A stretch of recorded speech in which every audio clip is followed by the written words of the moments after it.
untuk kita semua. Perkenalkan, saya Priscila Tamaulimanula. Saya dari SDN 178491 Pitukohan. Saya duduk di bangku kelas 6.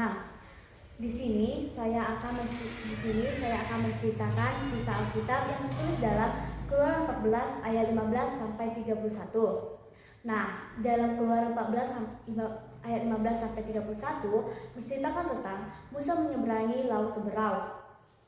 Nah, pada masa itu bangsa Israel di bawah perbudakan Raja Firaun. Mereka sangat menderita sebab mereka disiksa. Tuhan sangat mengasihi mereka. Maka dari itu Tuhan mengutus Musa untuk membebaskan bangsa Israel keluar dari tanah Mesir. Musa adalah seorang gembala. Ketika Musa menggiring dombanya, Musa dipanggil oleh Tuhan.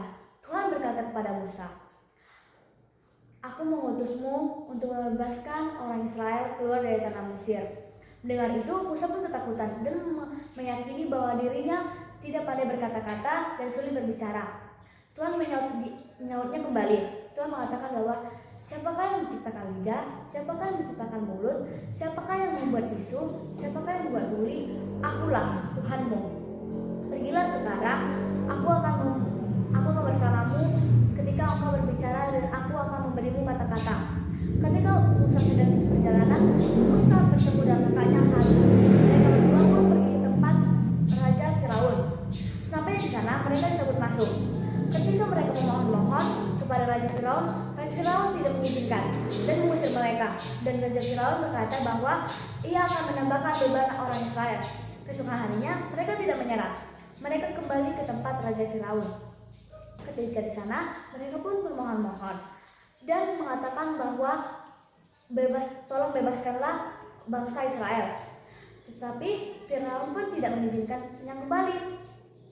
Dan Musa pun marah. Ia menunjukkan suatu keajaiban yang Tuhan berikan kepada dia. Ia melempar tongkatnya ke tanah dan tongkat itu pun menjadi ular. Firaun tidak mau kalah. Ia menyuruh penyihirnya untuk melempar tongkat lagi dan tongkat itu pun menjadi ular. Dan Firaun pun menantang Tuhan. Ia mengatakan bahwa penyihirku juga bisa seperti Tuhanmu. Dan sehabis Firaun mengatakan seperti itu, ular dari tongkat Musa menggigit leher ular dari tongkat Firaun. Dan ular dari tongkat Firaun pun mati. Setelah itu, Firaun pun kesal. Ia mengatakan bahwa aku tak akan melepaskan bangsa Israel. Setelah itu, Musa dan kakaknya pun pergi meninggalkan Firaun. Keesokan harinya, Musa dan kakaknya bertemu dengan Firaun di tepi sungai. Musa dan berkata bahwa Tuhan mengutus ia untuk membebaskan orang Israel keluar dari tanah Mesir supaya bangsa Israel bisa menyembah Tuhan di padang gurun. Mendengar itu, Firaun pun kesal. Ia mengatakan bahwa kau jangan cobai kesabaranku. Dan Musa berkata, maka biarlah air sungai ini menjadi darah. Dicelupkannya tongkatnya ke air sungai itu dan air sungai itu pun menjadi darah. Melihat itu, Firaun pun tidak mempedulikannya. Firaun kembali masuk ke tempat kediamannya dan Firaun berkata bahwa aku ingin mandi. Musa tidak gampang menyerah. Ia menjumpai kembali Firaun dan mengatakan bahwa maka biarlah tanah Mesir ini dicobai oleh tulah. Benar saja, pada malam harinya tulah itu pun terjadi. Banyak hewan yang bermatian dan serangga berterbangan.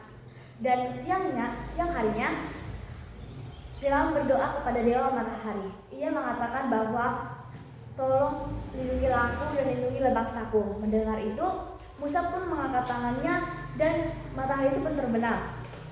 Dan Musa berkata bahwa maka biarlah Tuhan memberikan satu tulah lagi yang dimana setiap anak sulung dari bangsa Mesir akan binasa, termasuk anak sulung dari Firaun. Dan Firaun menyerah. Ia menyuruh Musa untuk membawa pergi bangsa Israel dan jangan pernah datang lagi. Ketika Musa dan bangsa Israel pergi dari tanah Mesir, perjalanan mereka terhenti karena melihat jalan yang mereka jalani tertutupi dengan Laut Teberau. Mereka sangat kebingungan. Dan sementara di sisi lain, Firaun dan budaknya berkumpul. Budaknya menghasut Firaun. Ia mengatakan bahwa mari kita kejar dan kita hajar orang Israel tersebut. Firaun sontak berdiri dan mengatakan bahwa kirim pasukan untuk mengejar bangsa Israel tersebut. Ketika bangsa Israel sangat gelisah, mereka semakin panik karena melihat pasukan Firaun sedang mengejar di belakang. Ketika yang lain panik, Musa tetap tenang. Ia percaya bahwa Tuhan akan menolong mereka. Benar saja, tiba-tiba Tuhan berfirman kepada Musa bahwa angkatlah tongkatmu, ulurkan tanganmu. Musa pun melakukan hal tersebut. Ia melakukan hal tersebut dan lautan itu pun surut dan terbagi menjadi dua. Musa pun dan Harun menuntun bangsa Israel berjalan dari tengah-tengah lautan tersebut. Ketika sudah sampai di ujung lautan tersebut, Musa memastikan bahwa tidak ada lagi bangsa Israel yang tertinggal di belakang. Dan Musa melihat bahwa pasukan Firaun telah berada di tengah-tengah lautan tersebut. Musa mengangkat tangannya kembali dan lautan itu pun tertutup. Semua pasukan Firaun dan Firaun pun tenggelam di tengah-tengah lautan tersebut. Musa dan bangsa Israel tersebut kembali melakukan perjalanannya untuk keluar dari tanah Mesir. Sekian cerita saya yang berjudul Musa menyeberangi Laut Teberau. Jika ada salah kata, mohon dimaafkan ya teman-teman. Bye-bye, shalom.